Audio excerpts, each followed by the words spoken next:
চালাক ছাগলের বুদ্ধি। সুন্দরপুর জঙ্গলে এক শান্তশিষ্ট ছাগল বাস করত। সে ছিল খুবই নিরীহ, কিন্তু খুব বুদ্ধিমান। প্রতিদিন সে পাহাড়ি ঢালে ঘাস খেতে যেত।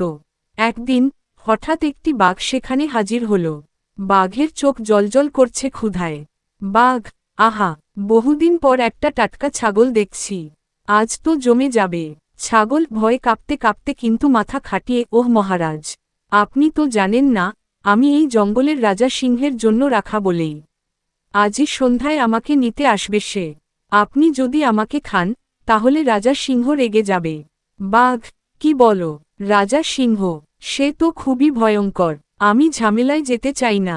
ছাগল, আপনি চাইলে এখানেই অপেক্ষা করতে পারেন, রাজা সিংহ এলে আমিই পরিচয় করিয়ে দেব। বাঘ একটু চিন্তায় পড়ে গেল, কিন্তু হঠাৎ পাশে একটা ঝোপ লড়তেই ভয় পেয়ে চিৎকার করে উঠল। বাঘ, ওরে বাবা, রাজা সিংহ এসে গেছে, এই বলে দৌড়ে পালিয়ে গেল। ছাগল হেসে ফেলল, এই বাঘ তো বোকা নয়, একেবারে মহা বোকা।